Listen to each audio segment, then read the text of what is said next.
Bible sur l'épître de 2 Pierre, verset 8. En 1981, j'étudiais dans un petit coin de ma chambre et mes yeux ont été rivés sur ces écritures. Ce verset en particulier m'a frappé. J'étais si heureux que je pensais avoir trouvé un secret. Et je l'ai fait.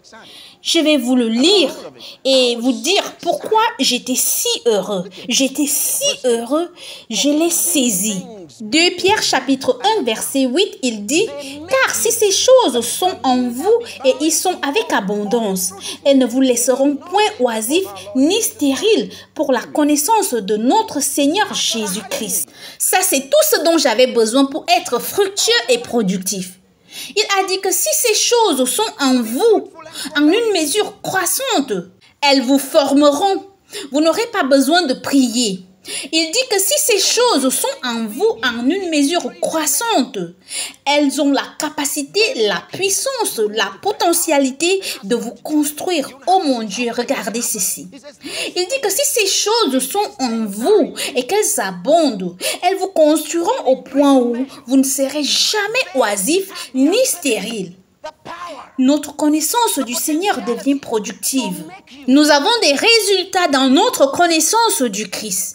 Beaucoup de gens qui n'ont pas de résultats dans leur connaissance du Christ disent qu'ils connaissent Jésus et pourtant ils sont improductifs. Je m'implique dans n'importe quoi, peu importe ce que c'est, ça va s'agrandir. Je dis toujours aux gens que tout ce qui me concerne s'agrandit. Il dit qu'elle vous forme pour que vous ne soyez ni stérile, ni improductif dans votre connaissance du Seigneur Jésus-Christ. Ces choses vous rendent féconds et productifs. Tout ce que vous faites se transforme en succès.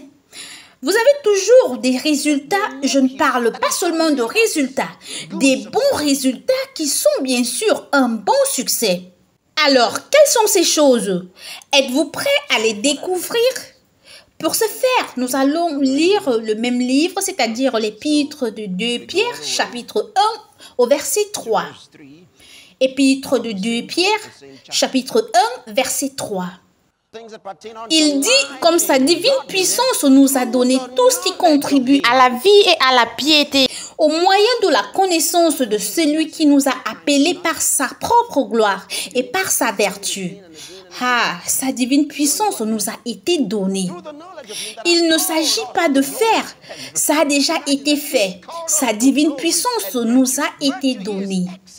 Tout ce qui contribue à la piété au moyen de la connaissance de celui qui nous a appelés par sa propre gloire et par sa vertu. La vertu, c'est l'excellence. L'excellence. Il nous a appelés à la gloire et à la vertu maintenant, pas lorsque nous serons au ciel. Au verset 4, il dit « Lesquels nous assurent de sa part les plus grandes et les plus précieuses promesses, afin que par elles, vous deveniez participants de la nature divine, en fuyant la corruption qui existe dans le monde par la convoitise. » Au verset 5, il dit « À cause de cela, faites tous vos efforts pour joindre à votre foi la vertu, à la vertu la science. » Il ne demande pas de prier pour cela. Il dit de joindre à votre foi la vertu. Où allez-vous la trouver si vous ne l'avez pas déjà?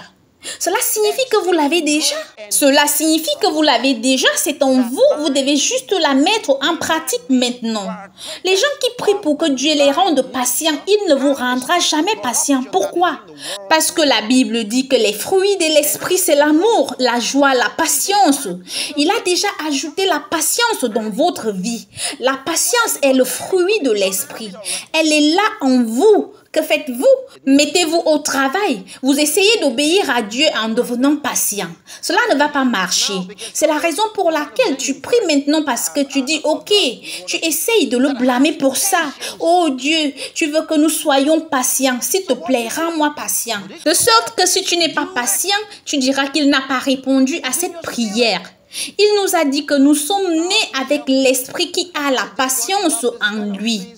Alors, que fais-tu? Mets-le au travail. J'ai parlé d'amour ici hier, pendant que certaines personnes prient encore disant, « Oh Dieu, je comprends vraiment que tu veux que nous marchions dans l'amour.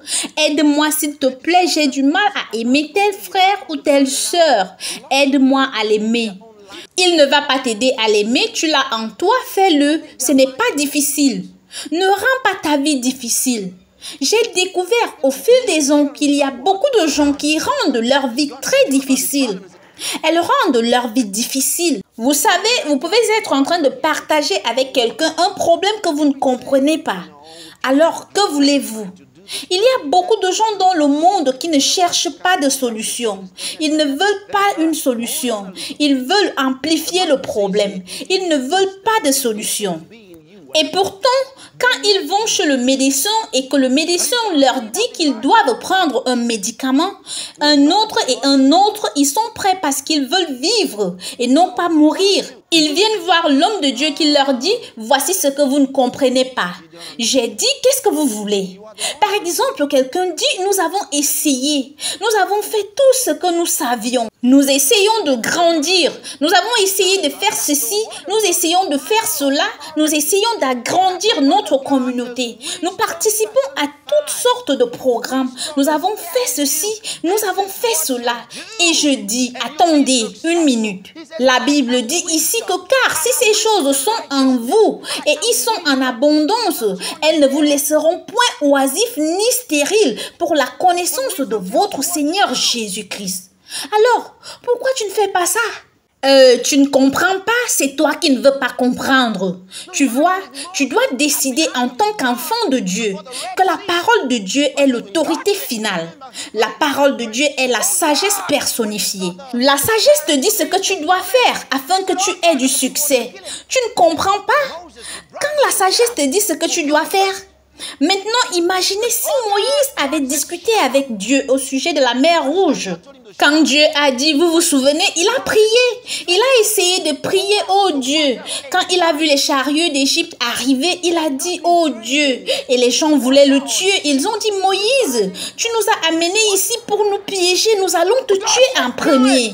Il a dit, oh Dieu, et Dieu a dit, tais-toi pour la première fois. Et ensuite, il a encore fait appel à Dieu. Et Dieu lui a dit, étends ta main sur l'eau et divise-la.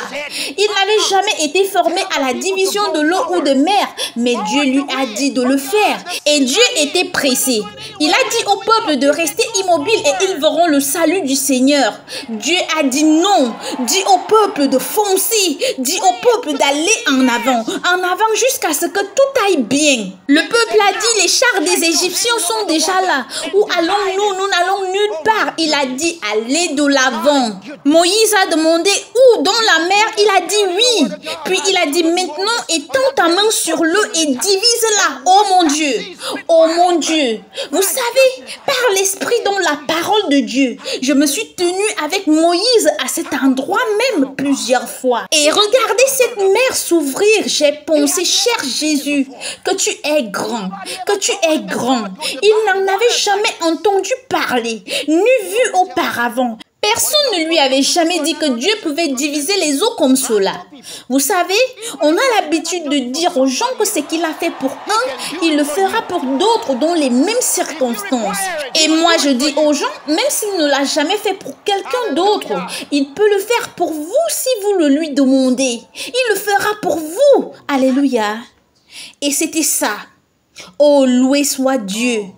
Quel moment c'était dans l'histoire. Quel moment. J'imagine tout ce qui était si en colère contre Moïse. Secouant la tête, mon Dieu. Mais vous savez, les sceptiques, quand il a dit allons-y, ils ont dû se demander si nous nous noyons dans cette eau qui descend, qu'allons-nous faire? Mais ils ont traversé sur un sol sec. Mais ce n'était pas tout. Lisez votre Bible. Oh, l'audace de la foi, mon Dieu. Pensez à Élie. Il a entendu parler de Moïse et de ce que Moïse avait fait à la mer Rouge. Il a entendu parler de Josué quand Josué est arrivé au Jourdain. Et il a dit à un prêtre, viens ici, entre dans l'eau.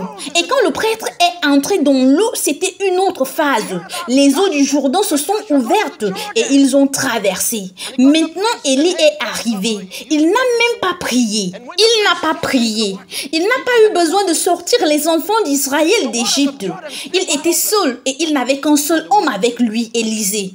Et il est arrivé au Jourdain. Il ôta son manteau, le roula et en frappa l'eau du fleuve. L'eau s'écarta de part et d'autre et ils purent tous deux traverser à pied sec. L'audace! Comment peux-tu t'ennuyer? Il a piégé le Jourdain et le Jourdain a eu peur de lui.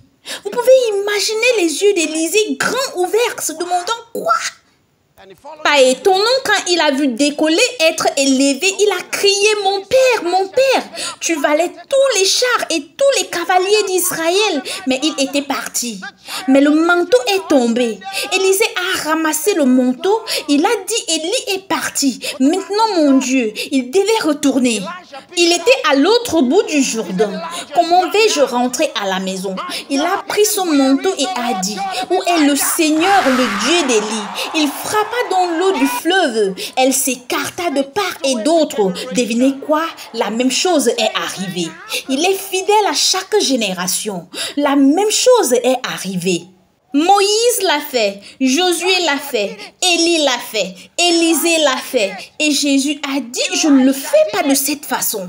Est-ce que vous m'écoutez maintenant? Dites à quelqu'un, il y a un nouvel ordre. Encore une fois, il y a un nouvel ordre. Puis-je vous expliquer quelque chose? D'accord, laissez-moi vous parler un moment, ok? J'espère que vous allez comprendre. Il y a différents ordres. Savez-vous ce que c'est qu'un ordre? Différents ordres dont l'Église, différents niveaux aussi. Vous savez, Dieu a beaucoup d'enfants. Beaucoup d'enfants. Beaucoup n'ont pas encore compris qui est Jésus. Et donc ne comprennent pas qui est le chrétien, vous savez. Cela me ramène rapidement à quelque chose qui s'est passé dans la Bible, où Jésus a demandé à ses disciples de qui les gens disent je suis le Fils. Ils ont dit, certains disent que tu es Jean-Baptiste, d'autres disent que tu es Jérémie, d'autres disent que tu es l'un des prophètes. Et puis il a dit, mais qui dites-vous que je suis? Et ils se regardaient, ils n'étaient pas si sûrs. Et alors Pierre a parlé et a dit, tu es le Christ, le Fils de Dieu vivant. Et Jésus a dit, Simon, la chair et le sang ne t'ont pas révélé cela. Mais mon Père, en d'autres termes, tu ne peux pas trouver ceci avec ta pensée.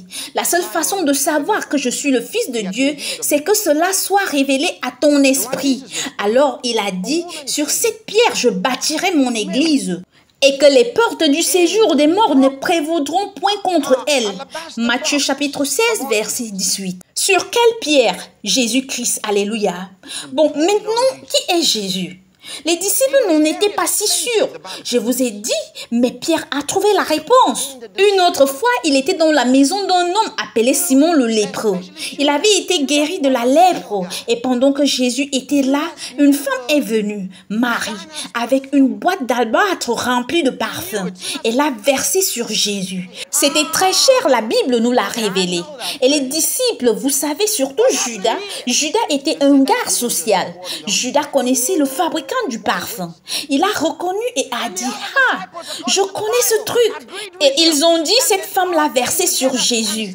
Et il a dit, quel gaspillage. Et les autres disciples, selon la Bible, étaient d'accord avec lui. Et ils se sont réunis et ont dit à la femme, que signifie ce gaspillage? Vous savez, quand vous donnez un cadeau, cela dépend de sa valeur. C'est une question de valeur. Ce que vous estimez que celui à qui vous donnez ce cadeau vaut et ce que vous estimez que ce cadeau vaut venant de vous. C'est une question de valeur. Que représente ce cadeau pour le donateur? Et que pensez-vous de la personne à qui vous donnez ce cadeau? Et dont les disciples ont dit, ça c'est du gaspillage. On aurait pu vendre ce truc à 300 deniers. On aurait pu le vendre et prendre l'argent et l'utiliser pour aider les pauvres. Qu'est-ce que c'est que ce gaspillage? Oh, parce que vous voyez, ils ne savaient même pas qui était Jésus. Ils ne le connaissaient pas.